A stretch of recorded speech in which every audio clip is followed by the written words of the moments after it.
बिस्मिल्लाहिर्रहमानिर्रहीम। Dear student, अस्सलामु अलैकुम व रहमतुल्लाहि व बरकातहू। मैं उम्मीद करता हूँ कि आप सब लोग खैरियत से होंगे। बेटा चैप्टर नंबर 13 आज जो बेटा हम टॉपिक पढ़ना चाह रहे हैं वो है रेस्पिरेटरी डिसऑर्डर्स, यानी आपको सांस की जो मुख्तलिफ बीमारियाँ हो जाती हैं उन्हें हम रेस्पिरेटरी डिसऑर्डर्स कहेंगे। बेटा ये आपको एक डायग्राम दिखाई गई है। इस डायग्राम में आप देखें, यहाँ पर लंग्स की इंटरनल लाइनिंग का इनलार्ज व्यू दिखाया गया है और इस इनलार्ज व्यू में देखें आप, यहाँ पर इंटरनल जो एल्वियोलाई नज़र आ रही है वो डैमेज हो चुकी है। इस डिजीज़ को पल्मोनरी ट्यूबरकुलोसिस कहा जाता है। इसी तरह बेटा एक और डायग्राम जो इंटरनल लाइनिंग है उसको लार्ज व्यू दिखाया गया है और आपको यहाँ पर देखें जो इर्रेगुलर शेप्ड आपको एल्वियोलाई नज़र आ रही है, इस डिजीज़ को हम एम्फाइसीमा कहते हैं। इस तरह बेटा यहाँ पर यह अस्थमा डिजीज़ है। तो आइए बेटा हम रेस्पिरेटरी डिसऑर्डर्स को डिटेल से पढ़ते हैं और देखते हैं कि इनकी वजूहात क्या हैं, इनकी अलामात क्या हैं, इनसे कैसे बचा जा सकता है। बेटा यहाँ पर एक डायग्राम आपको दिखाई गई है। ये लंग्स हैं आपके और इस लंग्स को कट करके दिखाया गया है। यहाँ पर ये वाइट स्पॉट नज़र आ रहा है। इसको इन लार्ज व्यू में देखें तो ये इंटरनल लाइनिंग जो है बुरी तरह डैमेज हो चुकी है, बुरी तरह मुतासर हो चुकी है। इस डिजीज़ को हम लंग कैंसर कहते हैं। बेटा आइए बेटा देखते हैं इसकी वजूहात क्या है। Many problems in the respiratory system can take place if inside lining is exposed continuously to unhealthy air containing smoke and other pollutant। यानी आपको बहुत सारे प्रॉब्लम हो जाएंगे, रेस्पिरेटरी प्रॉब्लम हो सकते हैं अगर आप एक ऐसी जगह पर रह रहे हैं जहां पर अनहेल्दी एयर मौजूद है। तो lung cancer is one of the most serious diseases of respiratory system. बेटा कैंसर और carcinoma is basically malignant tumour है और पोटेंशियली अनलिमिटेड ग्रोथ।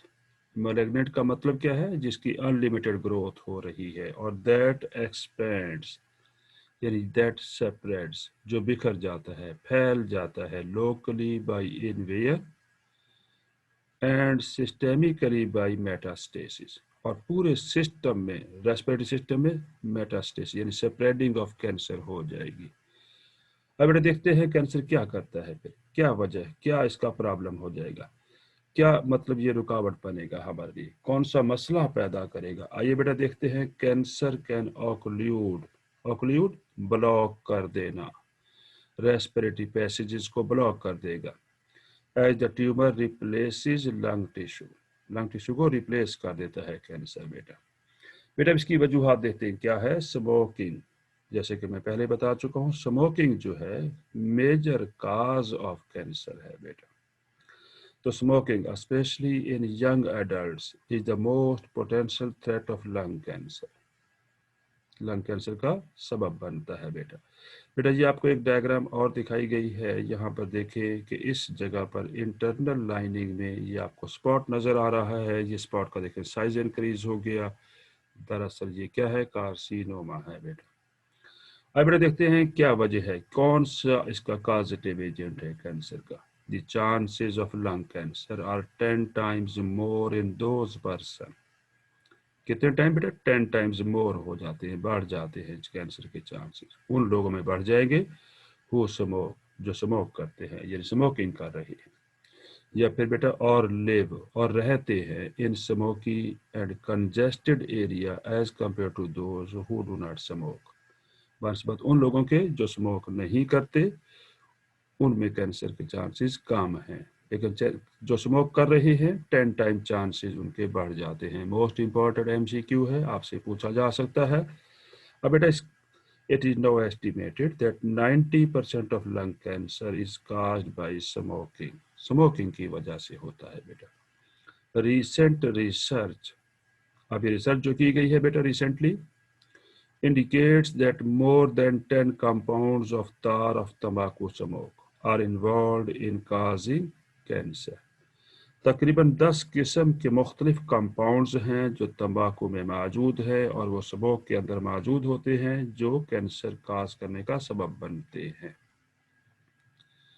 बेटा हम बात कर रहे हैं रेस्पिरेटरी डिसऑर्डर। बेटा अब सेकंड जो डिसऑर्डर है वो है ट्यूबरकुलोसिस, जिसे हम टीबी भी कहते हैं। बेटा यहाँ पर आपको एक डायग्राम दिखाई गई है रेस्पिरेटरी सिस्टम की और उसमें इन लार्ज व्यू करके दिखाया गया है। ये रॉड शेप आपको कुछ बैक्टीरिया नज़र आ रही है जिन बैक्टीरिया को माइकोबैक्टीरियम ट्यूबरकुलोसिस कहा गया है। दरअसल ये ट्यूबरकुलोसिस यानी टीबी या पल्मोनरी ट्यूबरकुलोसिस का ये सबब बनते हैं, कॉजेटिव एजेंट है। बेटा ये आप एक शख्स बैठा हुआ है, एक पर्सन बैठा हुआ है जिसे टीबी हो चुकी है, तो इन एक्टिव ट्यूबरकुलोसिस में इन एक्टिव ट्यूबरकुलोसिस इन्फेक्शन पर्सन में एक्सपीरियंस क्रॉनिक कफ, शदीद किस्म की उसे खांसी हो जाएगी विद ब्लड कंटेनिंग म्यूकस, और उसमें ब्लड भी आएगा जिसके अंदर म्यूकस मौजूद है। बेटा tuberculosis is a disorder of respiratory system. In fact it is journal name of a group of diseases caused by Mycobacterium tuberculosis। बेटा मोस्ट इम्पॉर्टेंट एमसीक्यू है और ये शॉर्ट क्वेश्चन भी बन सकता है कि ट्यूबरकुलोसिस का कॉजेटिव एजेंट का नाम बताएं, तो आपने बताना है माइकोबैक्टीरियम ट्यूबरकुलोसिस। बेटा पल्मोनरी जो ट्यूबरकुलोसिस है is a disease of lungs in which inside of the lung is damage हो जाती है इनसाइड जो लाइनिंग है लंग्स की, resulting in cough and fever, और जिससे खांसी भी हो जाएगी और बुखार भी हो सकता है। It is more common in poor people, गरीब लोगों में ये डिजीज ज़्यादा होती है। वजह यह है कि गरीब लोगों में उनकी जो न्यूट्रिशन है वो माल न्यूट्रिशन होती है और पुअर कंडीशन होती है।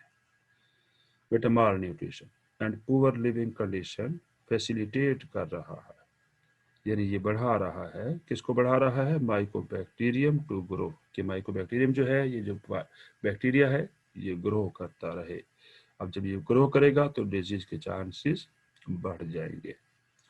द डिजीज इज क्योरेबल है विद प्रॉपर मेडिकल अटेंशन।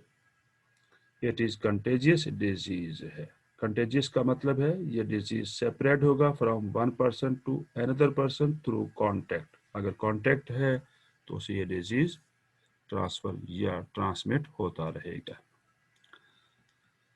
बेटा हम पढ़ रहे हैं रेस्पिरेटरी डिसऑर्डर। बेटा एक और आपको यहाँ पर डायग्राम दिखाई गई है और यहाँ पर ये अस्थमा हुआ है, ये एक नॉर्मल लंग्स की एल्वियोलाई दिखाई गई है। यहाँ पर ये देखिए नॉर्मल लाइनिंग नज़र आ रही है जो नॉर्मल पर्सन है बेटा। लेकिन उसके बाद ऐसा इंसान जिसमें अस्थमा हो गया है, एस्थोमेटिक लंग्स, उसमें आप ये देख रहे हैं बेटा यहाँ पर ये जो इंटरनल लाइनिंग है स्वोलन लाइनिंग हो चुकी है और एक्सेस म्यूकस प्रोड्यूस हो गया है जिसकी वजह से उस इंसान को सांस लेने में दिक्कत होगी। आइए बेटा देखते हैं asthma is a serious respiratory disease है बेटा, एसोसिएटेड विद सेवियर पैरोक्सिज्म, सडन अचानक शदीद किस्म का हमला हो जाना पैरोक्सिज्म कहलाता है बेटा। ऑफ डिफिकल्ट ब्रीदिंग यानी मुश्किल से सांस आएगा, अचानक ये हमला हो जाएगा। Usually followed by a period of complete relief, और उसके बाद मुकम्मल सुकून मिलेगा एक ख़ास लम्हे के लिए। उसके बाद बेटा क्या होना है, विद रेकोरेंस दोबारा हमला हो जाना ऑफ अटैक, यानी दोबारा शदीद तकलीफ दे सांस लेने का हमला हो सकता है। एट मोर और लेस फ्रीक्वेंट इंटरवल, कमोबेश चंद लम्हों के बाद या काफ़ी देर तक भी हो सकता है ये रिलीफ। आइए बेटा देखते हैं अब ये डिजीज़ क्यों हुआ, क्या वजूहात है, क्या कॉजेटिव एजेंट हैं इसके। It is an allergic reaction है बेटा, एलर्जी हो रही है टू पोलन्स, जो हवा में पोलन ग्रेन्स मौजूद होते हैं उससे एलर्जिक रिएक्शन है। या बेटा स्पोर्स मौजूद है मुख्तलिफ माइक्रो ऑर्गेनिज्म के, या कोल्ड ठंड लग गई है, या ह्यूमिडिटी है, या pollution etcetera, which manifest itself by spasmodic contraction of small bronchiole tubules। spasmodic contraction यानी खुद ब खुद जो है अचानक सडन इनवॉलेंट्री कंट्रैक्शन हो जाएगी। इनवॉलेंट्री का मतलब है आप कोशिश करना चाहेंगे लेकिन नहीं कर पाएंगे। तो इनवॉलेंट्री कंट्रैक्शन को हम क्या कह रहे हैं? स्पोज़मोडिक कंट्रैक्शन कह रहे हैं। और बेटा बात पढ़ रही है हम अस्थमा के बारे में। Asthma results in the release of inflammatory chemicals such as histamines. Most important MCQ है। तो इन्फ्लेमेटरी केमिकल रिलीज हो जाते हैं इनटू द सर्कुलेटरी सिस्टम के अंदर दैट का severe contraction of the bronchiole. और ब्रोंकियोल जो है वो कॉन्ट्रैक्ट हो जाते हैं। आप ये देख रहे हैं यहाँ पर ये ब्रोंकियोल दिखाया गया है। इसके बेटे यहाँ पर देखें सिवियर किस्म की कंट्रैक्शन हो चुकी है और ये डी शेप हो चुका है बेटा। इसका डायमीटर अंदर इंटरनल जो एयर पैसेज था डी शेप हो गया और यहाँ पर एक्सेसिव म्यूकस प्रोड्यूस हो चुकी है। बेटा रेस्पिरेटरी डिसऑर्डर के बारे में बात कर रहे हैं। अब बेटा मोस्ट इंपॉर्टेंट एक और रेस्पिरेटरी डिसऑर्डर है जिसका नाम है एम्फाइसीमा। आइए बेटा देखते हैं एम्फाइसीमा क्या है। Is a breakdown of alveoli. Alveoli break हो जाती है बेटा यहाँ पर। This respiratory problem is more common among smoker. Smoker के दरमियान ये बहुत देखने में आई है ये बीमारी। बेटा this substance present in the smoke of the tobacco weaken the wall of alveoli. Alveoli की वाल को कमजोर कर दिया जाता है। बेटा irritant substances of smoke generally cause smokers cough. Smokers cough हो जाएगी। एंड कफिंग बर्स्ट कर देती है some of the weakened alveoli. ऐसी एल्वियोलाई जो कमजोर हो चुकी है, जिनकी वाल कमजोर हो चुकी है, वो बर्स्ट हो जाएंगी। In the result of constant coughing, अगर आप लगातार खांसी करते रहे, the absorbing surface of the lung is greatly reduce हो जाएगी। जहां से रेस्पिरेटरी गैस एब्जॉर्ब होती है वो सरफेस एरिया बहुत कम हो जाएगा। The person suffering from emphysema can not oxygenate, यानी वो ऑक्सीजन हासिल करने के काबिल नहीं रहेगा हिज ब्लड, अपने ब्लड को प्रॉपरली। एंड लीस्ट एक्सर्शन, अगर मामूली सी भी कोई उसने एक्सरसाइज की, कोई काम किया, मामूली सा भी उसने कोई काम किया, मेक हिम ब्रीथ लेस, और वो सांस नहीं ले पाएगा। एंड एग्जॉस्टेड, और उसकी डेथ हो जाएगी, उसकी मौत वाक़या हो सकती है। बेटा हम बात कर रहे हैं एम्फाइसीमा के बारे में। बेटा आपको यहाँ पर नॉर्मल एल्वियोलाई की डायग्राम ये दिखाई गई है। इनका स्पेसिफिक डायमीटर है और देखिए काफ़ी ज़्यादा लार्ज सरफेस एरिया है एल्वियोलाई का, जहाँ से गैस की एक्सचेंज आसानी से हो जाएगी। ये नॉर्मल एल्वियोलाई दिखाई गई। उसके बरक्स बेटा ऐसा इंसान जिसे एम्फाइसीमा हो गया है, एल्वियोलाई अफेक्टेड बाय एम्फाइसीमा, तो आप देखें बेटा यहाँ पर चंद एक एल्वियोलाई नजर आ रही है, बाकी एल्वियोलाई जो है बर्स्ट हो चुकी है। और आप देखिए बेटा इन लार्ज एल्वियोलाई होने की वजह से सरफेस एरिया ग्रेटली रिड्यूस हो गया है, जिसकी वजह से प्रॉपर ऑक्सीजनेशन नहीं हो सकेगी और उसको सांस लेने में दिक्कत होगी। जैसा कि मैं पहले बता चुका हूँ कि अगर उसने मामूली सी कोई एक्सरसाइज भी की, कोई हैवी वर्क किया, तो वो जो है ब्रीथलेस हो सकता है वो इंसान, और उसकी डेथ भी हो सकती है। बेटा emphysema produces increased airways resistance because the bronchiole are obstructed. Bronchiole जो है वो बंद हो जाएंगे, ब्लॉक हो जाएंगे as a result of inflammation की वजह से। एंड बिकॉज डैमेज्ड ब्रोंकियोल जो है कोलैप्स हो सकते हैं during expiration, trapping air within the alveolar sac. और यू एल्वियोलर सैक के अंदर बहुत सारी एयर वहीं पर ट्रैप रहेगी, वहीं पर मौजूद रहेगी, एक्सहेल नहीं हो पाएगी, और जिसकी वजह से फ्रेश एयर की एंट्री जो है वो डिफ़िकल्ट हो जाएगी। फिर हम बात कर रहे हैं यहाँ पर देखिए आपको डैमेज एल्वियोलाई दिखाए गए हैं। देखिए काफ़ी लार्ज सरफेस एरिया बन चुका है, बहुत सारे ब्रोंकी एल्वियोलाई जो है वो यहाँ पर बर्स्ट हो चुकी है, सरफेस एरिया बहुत कम हो गया। जबकि देखिए नॉर्मल एल्वियोलाई का देखिए स्पेसिफिक एक शेप है, स्पेसिफिक उसका डायमीटर है, स्पेसिफिक यहाँ पर एक वॉल्यूम नज़र आ रहा है, जबकि यहाँ पर ऐसा नहीं है। एम्फाइसीमा के बारे में बात हो रही है। इन पेशेंट विद एम्फाइसीमा एल्वियोलर वाल जो है डीजनरेट, देखिए डीजनरेट हो चुकी है वाल यहाँ पर बेटा। And small alveoli combine to form larger alveoli, देखिए स्मॉल एल्वियोलाई जो है मिलकर लार्ज एल्वियोलाई बन चुके हैं। The result is fewer alveoli, बहुत चंद एल्वियोलाई यहाँ पर रह जाएंगे, but alveoli with an increased volume and decreased surface area। अगरचे इनका वॉल्यूम इंक्रीज हो चुका है लेकिन सरफेस एरिया क्या हो गया बेटा, यहाँ पर कम हो गया, और जिसकी वजह से प्रॉपर ऑक्सीजनेशन नहीं हो पाएगी। Although the enlarged alveoli are still ventilated, there is inadequate surface area है for complete gas exchange के लिए, and physiological dead air space is increased। Dead air यहाँ पर बहुत ज़्यादा रह जाएगी और वो एक्सहेल्ड नहीं हो सकेगी, जिसकी वजह से फ्रेश एयर की एंट्री जो है वो डिफ़िकल्ट हो जाएगी।